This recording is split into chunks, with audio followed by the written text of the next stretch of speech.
Good afternoon, everybody. My name is Serena Bonaretti. I would like to thank the organizers for inviting me to the Open Data Paradigm panel discussion. The title of my presentation is Open Data Perspective of an MSK Researcher Who Codes. I am currently an independent researcher at the Transparent MSK Research, where I do and promote open and reproducible research in MSK imaging, and I am an independent teacher at CS in Coding, where I teach programming mainly in Python. I have been in the MSK imaging research field for about 15 years, and here is my perspective. In our field, we have very similar workflows. We acquire or are provided MSK images. We process these images to enhance their characteristics. Then we segment the images to extract the organs of interest. And finally, we analyze images to extract morphological, relaxometry or densitometric measurements, and very often also we perform mechanical simulations. Despite the commonalities of workflows, different labs tend not to share their code, but to have their own implementations, and this has some crucial consequences.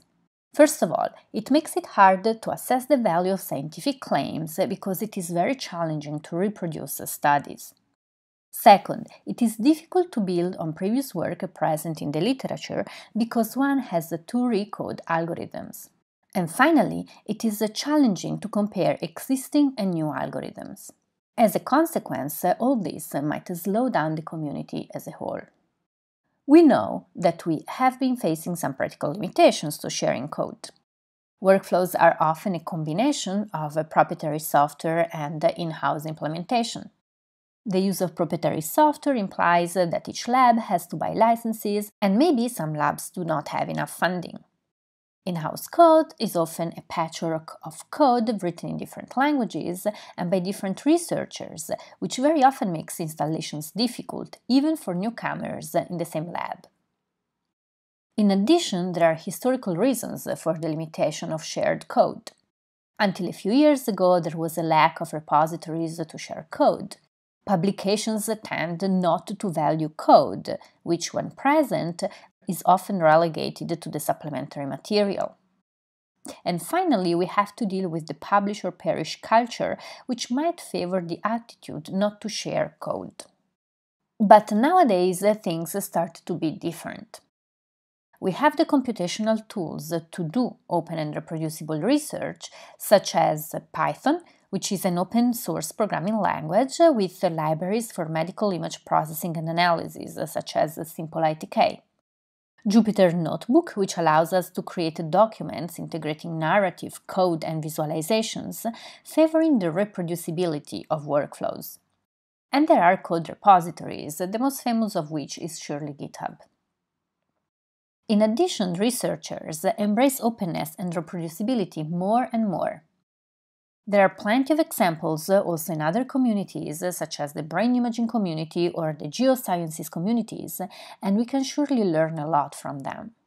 And finally, funding agencies start promoting and supporting open and reproducible research more and more. So nowadays, we do not have practical limitations anymore. We actually are in the perfect position to do open and reproducible MSK imaging research. But how do we do it? To answer this question, I would like to share my personal experience. About 5 years ago, I was proposed to create a workflow to analyze knee cartilage images. Because the workflow was supposed to be used by researchers with limited coding experience, I wanted to reuse existing algorithm implementation to focus on creating a workflow that was easy to use. So I started looking into the literature on femoral knee cartilage segmentation. We know that segmentation is often the bottleneck, and I found 29 publications. But of these 29 publications, only 2 had open source code, and this code was very hard to reuse, mainly due to poor documentation. So I had to start from scratch, reinventing the wheel once more, and I found myself creating code in MATLAB and C++. And I was clearly repeating the old pattern of patching different pieces of proprietary and open source code, which would have made installation and sharing very difficult. So I was really frustrated, but then I discovered the Jupyter Notebook and Python. With these tools, I could create the workflow. So I created Pioneer, which is an image analysis workflow for open and reproducible research on femoral knee cartilage. It is divided in 3 parts: pre-processing, spatial and intensity pre-processing, segmentation, which at the beginning was a simple atlas-based method, and analysis of morphology and relaxometry. Pioneer is written in Python, which is open source, and each of the 3 parts has 1 or 2 Jupyter notebooks as a user interface. Each notebook computes the whole processing, segmentation, or analysis from data upload to results in one file.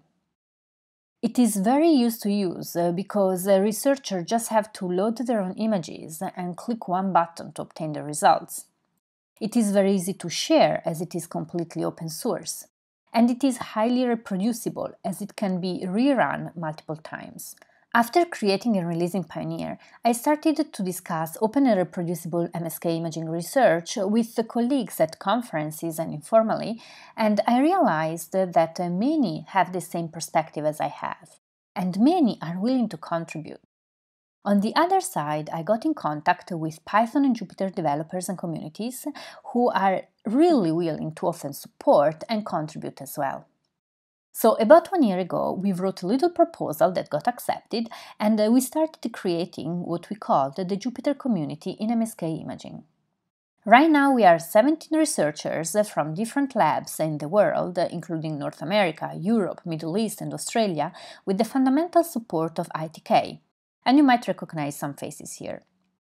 Exactly 1 year ago, we had our virtual kickoff meeting, and since then we meet quarterly.